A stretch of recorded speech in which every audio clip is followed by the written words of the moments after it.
breaking news, a leaked transcript of a call between Trump envoy Steve Witkoff and one of Putin's top aides. Witkoff, a real estate lawyer, according to a transcript published by Bloomberg, is quoted advising a senior Kremlin aide last month about how to strike a deal with Trump. And he urges the aide to praise Trump on his Gaza deal as a way to curry favor and get Trump on board. Here's the quote from Witkoff. He says, just reiterate that you congratulate the president on this achievement, that you supported it, that you respect that he is a man of peace, and you're really glad to have seen it happen. Putin's aide replies to Witkoff, I agree with you that he will congratulate. He will say that Mr. Trump is a real peace man and so and so. Well, that's exactly what happened. Putin called Trump 2 days later. That's the day they spoke for 2.5 hours, if you remember. And Trump called that conversation very productive. Well, the following day, Zelensky visited the White House, and that had been sort of set up in the anticipation that Trump was going to provide Ukraine those longer-range missiles. Well, that could hit Moscow. But after the call with Putin, Zelensky shows up, and boom, no, request denied. Republican Congressman Brian Fitzpatrick, seeing all of these transcripts, tweeting, quote, this is a major problem and one of the many reasons why these ridiculous sideshows and secret meetings need to stop. Allow Secretary of State Marco Rubio to do his job in a fair and objective manner. Republican Congressman Don Bacon also posting, quote, it's clear Witkoff fully favors the Russians. He should be fired. Blunt words. It comes as Trump and Zelensky apparently now agree on some points of a possible peace deal. And guess who Trump has dispatched to meet with Putin to talk about it? Steve Witkoff. Out front now, Christo Grozev, investigative journalist who has been placed on Russia's wanted list. And Christo, I appreciate your time tonight. So Russia says some of these transcripts that Bloomberg has are fake. The White House is not denying their veracity. It simply says that the reporting proves Witkoff talks to officials every day to achieve peace. What's your reporting, Christo? I know you've got a lot of new information here.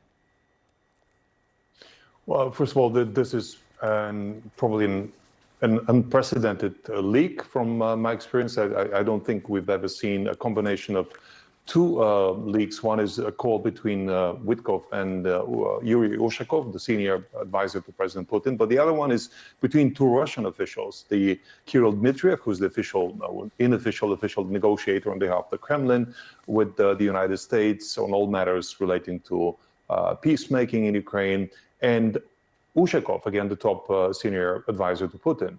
Now, what these two calls show to us is that there was, and in fact, a collusion. I couldn't say it in any other way. I couldn't describe it with any other verb or adjective, but it's a colluding between the person who's supposed to represent the United States' interest in the negotiation and the Russian official in how to actually gaslight, how to manipulate the American president into accepting deal terms that favor the Russian government only. That's kind of the nut and bolt of these two leaks. But equally, this sheds light on the origin story of these 28-point terms that were passed on and given as an ultimatum to the Ukrainian side a couple of days ago. They were presented as an American invention, as an American creation. But in fact, my own reporting earlier suggested this was a Russian boilerplate that was created 6 months ago or more. And essentially, it was just passed on to the United States to be presented as an American position to the Ukrainian government. And these calls actually confirm exactly that. We hear in these calls, we see in the transcripts that the Russians are talking between themselves whether or not the Americans will make even the smallest of changes to this. I just want let me jump in here because I want to read these parts. So you're talking about the peace plan, right? So Witkoff was trying to do everything he could to help the Kremlin get a peace plan out there. So Witkoff says in the transcript that Bloomberg's put out between Witkoff and the senior Russian negotiator, Witkoff says, you know, I have the deepest respect for President Putin. Maybe he says to President Trump, you know, Steve and Yuri discussed a very similar 20-point plan to peace. And I think, Yuri, the president will give me a lot of space and discretion to get to the deal. Now, that's extremely disturbing to read. But then, Christo, the call that you mentioned between the two Russian officials. This is, I don't want to say the cherry on the top because that implies something good. But this makes the point. The two Russian officials say to each other, I think we'll just make this paper from our position and let them do it like their own. but I don't think they'll take exactly our version, but at least it'll be as close to it as possible. That is what your reporting said, Christo, and then you see this in black and white. This is incredible. Correct.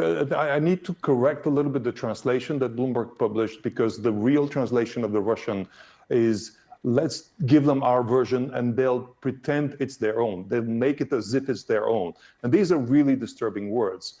And they essentially confirm my own finding, which is that much of what we saw in these 28 points reflects something that I saw, that I was read into 6 months ago by a Russian insider who told me this is what we plan to propose to the United States. So essentially, we're seeing Steve Witkoff siding with something that is a Russian proposal, substantively a Russian proposal. Maybe there are a couple of these 28 points that were added later, but they don't reflect the core of a pro-Russian position. And trying to convince Trump to make him believe that it's his own. It's essentially gaslighting the American president. I don't see it any other way. Well, I mean, there's other words that could be used in the context of what we talked about in our last block, though. I want to be careful with words we use in this context, but it's very disturbing. I am curious because, Christo, you've had this reporting. You've been saying this, right, that there was a Russian plan that matches this one. Now that these transcripts come out, this all becomes, disturbingly clear. Who do you think leaked these transcripts? How do you think they got them?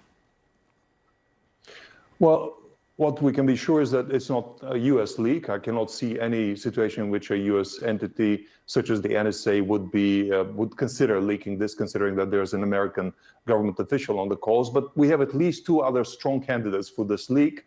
One is any European agency that would be disturbed by hearing this, that they would have been able to see the danger of what they're hearing in case they were tapping this.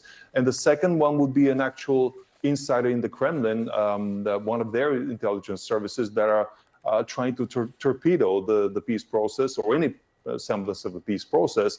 And there are many of those. But in terms of the feasibility of such a leak, let me just confirm that our previous reporting over 10 years, early in my career at Bellingcat and recently with the Insider and Spiegel, has found hundreds of cases in which government officials, Russian government officials in very sensitive positions, are using regular telephone lines instead of encrypted messengers, just because it's easier for them and they feel that there's impunity for what they're doing.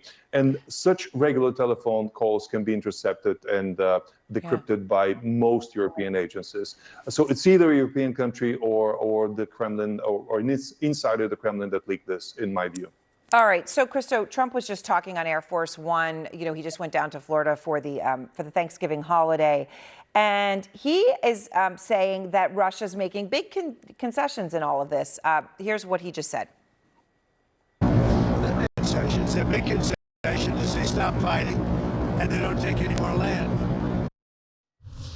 What does it say to you that that's how the president of the United States defines a concession? Again, I mean, now that we've seen the transcript, I have to give him the benefit of the doubt that maybe he's hearing a completely irrational version of events, of the universe, from the person that he's tasked with giving him the best read of what the Russians feel about it. If that's coming from Steve Witkoff, maybe Trump really believes that. But in actual fact, none of the points that we saw in the 28-point proposal present any concessions on behalf of Russia. All of that is pro-Russian. Even the one item that was included there that may have appeared to somebody reading it as a Russian compromise, which is the deployment of fighter jets in Poland to protect Ukraine, even that most likely is something that the Russians insisted in order to prevent Ukraine from buying their own fighter jets from European providers, which is something that Russia has been very concerned about. So I do not see a single point that is a concession by Russia. Christo, thank you very much. I'm grateful for your time. Thank you.